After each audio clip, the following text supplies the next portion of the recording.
Okay, you're good to go.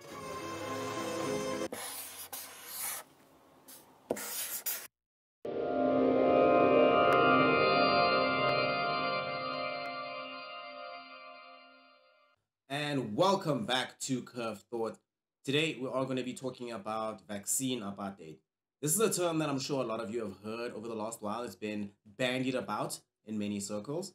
Primarily, this particular term refers to the issue of distribution and access regarding that vaccine between the global south and the global north. The main issue being that if you are living in a global south country, you find yourself having a much more difficult time finding the vaccine either quickly or cheaply. The first thing we're going to be taking a look at when we discuss this issue is the issue of funding. And this particular issue is the linchpin which undergirds a lot of the other issues. The funding argument underpins the continuation of the practices that get termed as vaccine apartheid. For instance, we were just discussing now about how the global north has not just greater access, but they can get the vaccine faster for cheaper. And the reason why they can get access to it faster and cheaper is for two specific reasons. Firstly, way back when, in the long before time of early 2020, as these companies had announced that they were going to begin working on developing vaccines, almost immediately, the global north just came through with offers. It was like an auction house. Certain countries were pumping a lot of money into making sure that they could secure themselves the early doses. Another key part of this argument is the argument of funding. A significant portion of the funding required for research and development, which is the generally highest principal cost of running a pharmaceutical company, that cost was largely fronted by nation states for the most part. $445 million went towards BioNTech from the Germans, an untold amount of money, or rather, let's just say that they do not want to disclose how much, through Operation Warp Speed from the Americans, went to the development of the Moderna vaccine. And Pfizer, since they were first out the gate, got some additional funding by securing orders, and because they partnered with BioNTech to create the vaccine, they didn't have to necessarily front additional costs for R&D since Germany had already provided some of the startup money in that direction. And of course, we can't leave out Oxford, who developed the vaccine currently now being used by AstraZeneca. AstraZeneca didn't really have to front any R&D costs in that direction. They just have to distribute and supply it and manufacture it. So we already have a situation where a lot of this funding came from the global north in the first place to develop the vaccine. So that's the argument the companies are using to say, well, we want to be able to repay those who invested. And of course, this is leaving out the fact that we have places like Russia and China, which were able to in-house effectively develop their own vaccines. And though it might be the case that they might be much more willing to share these vaccines with the rest of the world, ultimately we still come back to this problem where access initially is locked unless you live in a global north country. And by global north, I don't just mean Western in this particular context. We primarily mean developed, industrialized, and rich. I think that's the key definition that we should be operating under for this particular video.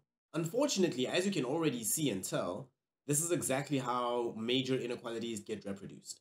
I know a lot of you right now might be saying to yourself, well, duh, that's how the modern world works. There's no free lunch. If you want access to something, you need to be able to contribute towards the creation of that thing. And if you can't contribute towards the creation of that thing, then sorry, you are by design, or by necessity rather, going to be forced to rely on the charity of others if you want to attain that particular thing. And it seems to be the case that this is the rationale underpinning the COVAX scheme, where nations that weren't able to individually or unilaterally secure enough vaccine doses for themselves can appeal to COVAX, and that is the direction and the method by which you attain the funding to get the vaccines. No matter which direction you personally lean regarding that, it is ultimately the case that this is a response and a reply towards the rich nations that can do this unilaterally by themselves, whereas everybody else doesn't necessarily have access to that kind of muscle financially. So again, you might be asking yourself, where's the problem? Where's the problem? The people that funded the vaccine get it. The people that can pay for the vaccine first get it. And their people in those nations get vaccinated. Of course, we also have this additional COVAX fund, which allows for the people that don't have that kind of money and don't have that kind of resources to also get the vaccine. Sure, they're going to get it later than others, but nonetheless, they get it. So what's really the big problem here? I think that nicely segues us into what the big problem actually is. And that big problem being evolution. Evolution is a mystery. The reason evolution is such a big problem in this particular arena is given what we've already seen. The world over, the form of coronavirus that initially emerged from Wuhan is not the same form of coronavirus that is infecting vast swaths of humanity today. Because mutation.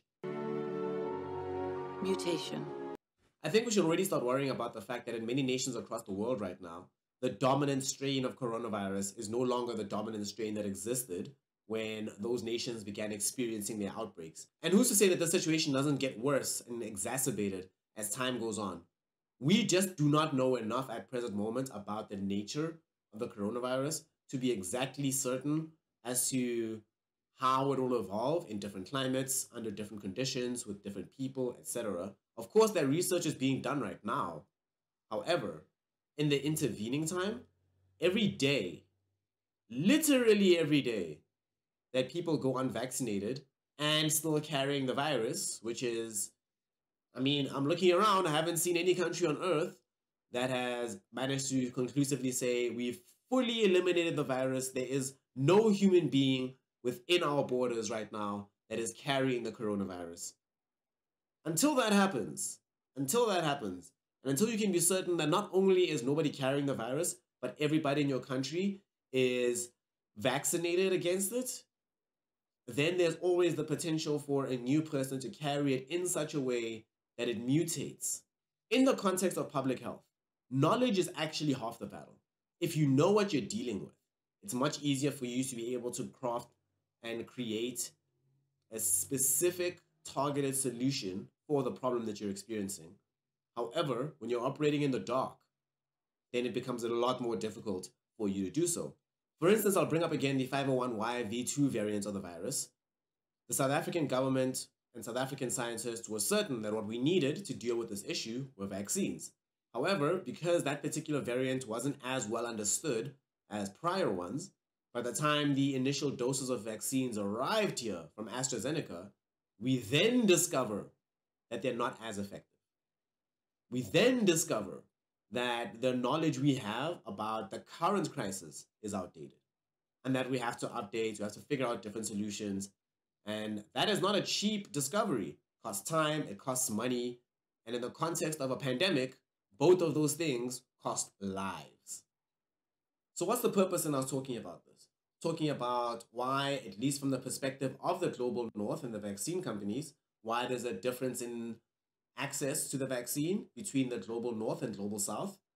And we've just spoken about now why it's so dangerous each day that people go unvaccinated, because each day that that continues represents further uncertainty, and dealing with a public health crisis requires knowledge and certainty above all else.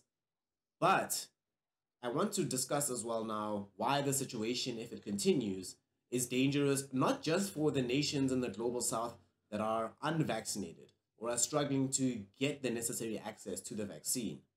The situation in question is extremely dangerous for everybody. Everybody is at risk the longer we go unvaccinated. And the reason why is because, as we mentioned, evolution.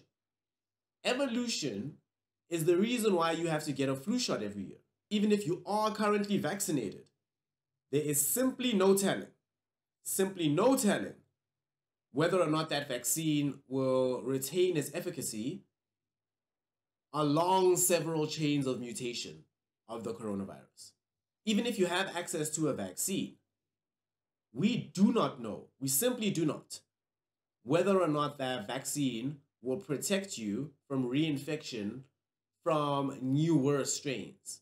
Right now, most countries in the global north are estimating to be able to reach 70% plus vaccination levels within this calendar year. Many of them will achieve it before the halfway point of this calendar year. However, the earliest estimates for countries in the global south, the earliest estimates are mid-2021 for some nations.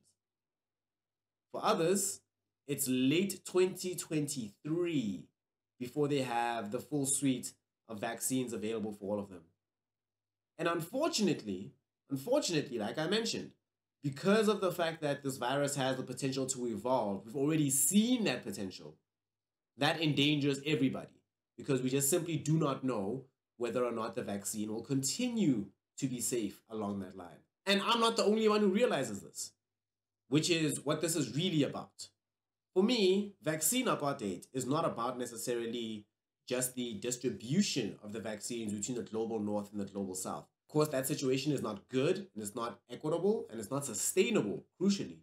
But that's not what I want to term the vaccine apartheid. For me, the vaccine apartheid is coming. The most logical thing that's going to happen the world over is going to be the vaccine passport.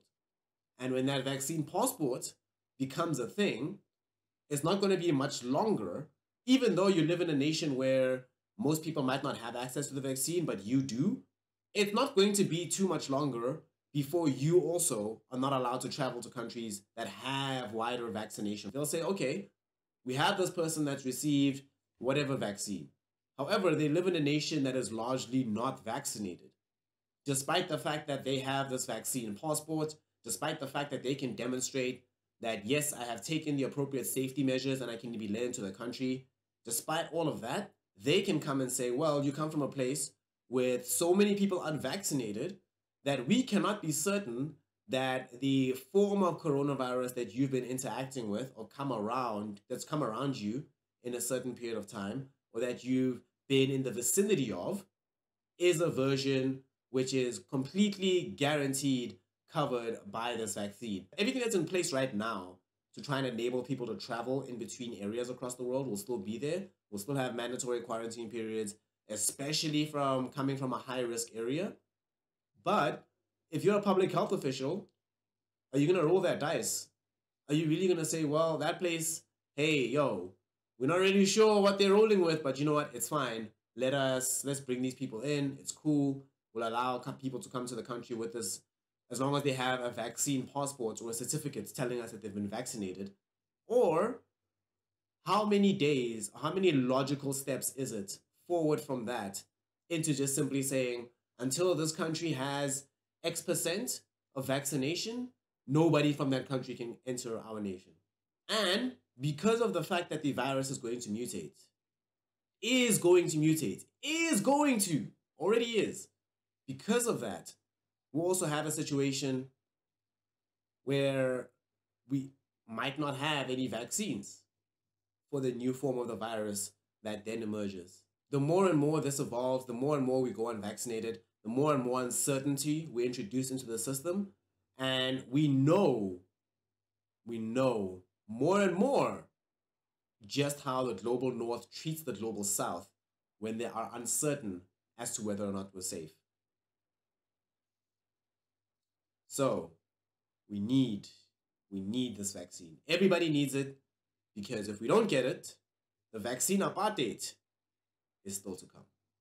Thanks so much for getting to the end of the video. Make sure you like the video. Yo, help us out in that YouTube algorithm. Be smashing that subscribe button, and make sure that you let me know what you think in the comment section down below. If you enjoyed what you heard, consider becoming a patron or giving a one-time donation to help with the growth and the flourishing of this channel. Shout out to y'all who are making this possible. In particular, shout out to QFWFQ, who is the patron of the month and is helping to make this all possible. So thank you so much, comrade. So that's all from me. I'm your boy Sean. This is Curve Thought, and I will see you in the next video.